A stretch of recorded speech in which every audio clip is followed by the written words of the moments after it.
दुनिया भर में भगवान शिव के कई मंदिर हैं। सभी जगह या तो उनकी शिवलिंग की पूजा की जाती है या मूर्ति की।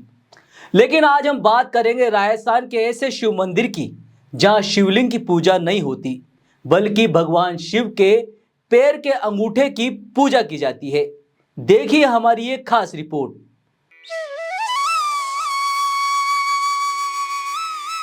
राजस्थान के एकमात्र हिल स्टेशन माउंट आबू को अर्धकाशी के नाम से भी जाना जाता है।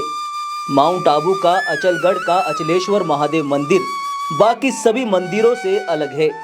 ये मंदिर माउंट आबू से लगभग 11 किलोमीटर दूर उत्तर दिशा में अचलगढ़ की पहाड़ियों पर किले के पास स्थित है। इस मंदिर में भगवान शिव के शिवलिंग या मूर्ति की नहीं, बल्कि उनके पैर के अंगूठे की पूजा की जाती है। आज हमारी टीम पहुंची है विश्व विख्यात अचलेश्वर महादेव का मंदिर, जहां पर आप देखेंगे कि शिव जी के दाहिने पैर के अंगूठी की पूजा होती है। ऑल ओवर कहीं भी आप वर्ल्ड में जाएंगे तो वहां पर शिवलिंग मिलेगा आपको। यहाँ मंदिर में शिव जी के दाहिने पैर के अंगूठे की पूजा होती है। क्या है इसकी कथा, आइए जानते हैं पुजारी से।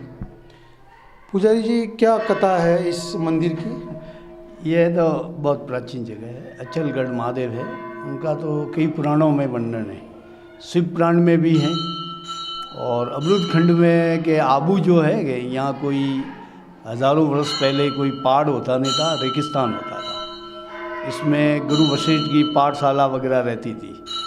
वहाँ सब बच्चे शिक्षा ग्रहण करने जा रहे थे। सबकी शिक्षा पूर्ण होने के बाद में गुरु को गुरु दक्षिणा में दे रहे थे कंस और कुंडल। तक्षक नाम का नाग कुंडलों को लेकर रेगिस्तान में आने से गुरु वशिष्ठ ने वहाँ इंद्रदेव को प्रकट की। इंद्रदेव कहने लगे कि आप तो देवों के गुरु हो, कोई आज्ञा दीजिए।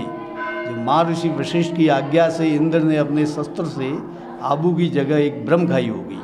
रेगिस्तान तो गायब हो गया ना, वहाँ ब्रह्मखाई हो गई। इसमें आश्रम में गुरु वशिष्ठ की नंदनी गाय रहती थी, वो ब्रह्मखाई में गिर जाती थी। तब गुरु वशिष्ठ ने सरस्वती गंगा को प्रकट की। सरस्वती गंगा ने गाय को तो निकाल दी। फिर वशिष्ठ जी से कहने लगी कि मुझे धरती में अलोप होना है। वशिष्ठ जी के भृगु का श्राप है। जो एक धारा सरस्वती की वशिष्ठ जी ने मुक्त की है, जो आज भी निकलती है, श्रापित थी कि एक धारा वशिष्ठ जी के आश्रम में हमेशा दिखती है। फिर सब देव कहने लगे कि ऋषि, आपके आश्रम के बाहर बहुत बड़ा खड्डा है, उसका कोई उपाय करो। जब हिमाचल राजा के पास गए, हिमाचल ने कहा कि भाई ये तो पैर से लंगड़ा है, वहाँ तक नहीं आएगा। जब अब्रुद नाम का एक नाग था, वो इस पहाड़ को लेकर ऋषि के आश्रम पर रखा। फिर देवता प्रसन्न हो गए कि जा अबुराज, तेरे ऊपर 33 करोड़ देव रहेंगे, 18 भान वनस्पति रहेगी, तेरे ऊपर सुंदरता बनी रहेगी, अबुराज तेरा नाम रहेगा और तेरी पैदल प्रदक्षिणा की महिमा रहेगी। भरतखंड में कोई भी महान पुरुष आएगा, तेरे ऊपर 60 दिन तपस्या नहीं करेगा तो उसकी तपस्या भी निष्फल हो जाएगी। ऐसा वरदान मांग के ये आबूराज ब्रह्मखाई में उतर गया। फिर भूकंप आने लगे। तब ऋषियों ने समाधि ध्यान किया कि यहाँ महादेव का निवास नहीं है, इसलिए इस पहाड़ पे भूकंप आ रहे हैं। तब काशी विश्वनाथ जी ने पैर के अंगूठे से आबूराज को स्थिर किया है, इसलिए उनको अचलेश्वर महादेव कहते हैं। इसमें ऐसा कहा जाता है कि आप कितना भी पानी डालें इसके अंदर, ये तो जान तो टैंकरों बंद पानी डालो, ये गुफा भरती नहीं है। कितना भी करोड़ों घड़े पानी डालो। और ये जो स्फटिक की शिला है, ये महाराजा कुंभा ने भेंट की है। महाराजा कुंभा थे, उन्होंने भेंट की है, क्रिस्टल की है, 800 साल पुरानी है। कहा जाता है कि यहाँ का पर्वत भगवान शिव के अंगूठे की वजह से टिका हुआ है। जिस दिन यहाँ से भगवान शिव का अंगूठा गायब हो जाएगा, उस दिन ये पर्वत भी नष्ट हो जाएगा। यहाँ पर भगवान के अंगूठे के नीचे एक प्राकृतिक कुंड बना हुआ है। इस कुंड में कितना भी पानी डाला जाए, लेकिन ये कुंड कभी नहीं भरता है। इसमें चढ़ाया जाने वाला पानी कहा जाता है, ये आज भी एक रहस्य है। अचलेश्वर महादेव मंदिर परिसर के चौक में चंपा का विशाल पेड़ है। मंदिर में बाएं ओर 2 कलात्मक खंभों पर धर्म कांटा बना हुआ है, जिसकी शिल्प कला अद्भुत है। कहा जाता है कि क्षेत्र के शासक राज सिंहासन पर बैठने के समय अचलेश्वर महादेव से आशीर्वाद प्राप्त कर धर्म कांटे के नीचे प्रजा के साथ न्याय की शपथ लेते थे। मंदिर परिसर में द्वारकाधीश मंदिर भी बना हुआ है। गर्भगृह के बाहर वराह, नरसिंह, वामन, कच्छप, मत्स्य, कृष्ण, राम, परशुराम, बुद्ध और कल्कि अवतारों की काले पत्थर की भव्य मूर्तियां है।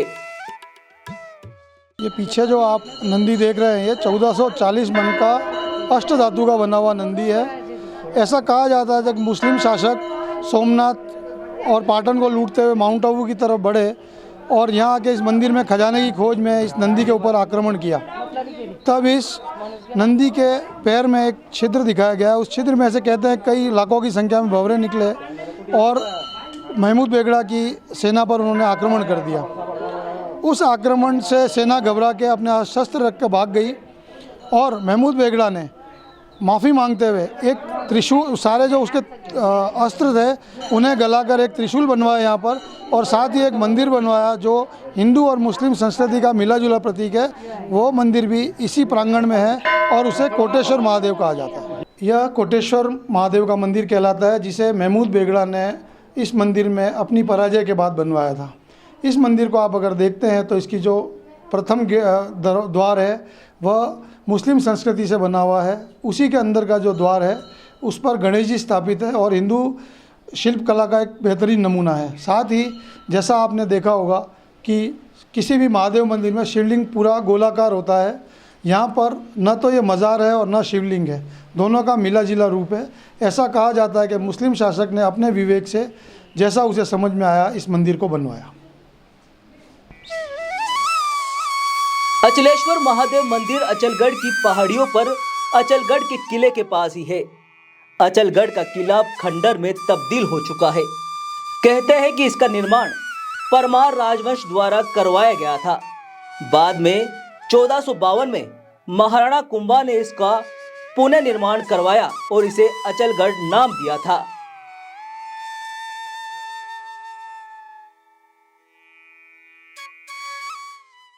आज हमने आपको माउंट आबू के अचलगढ़ के अचलेश्वर महादेव मंदिर के अद्भुत रहस्य से परिचित करवाया।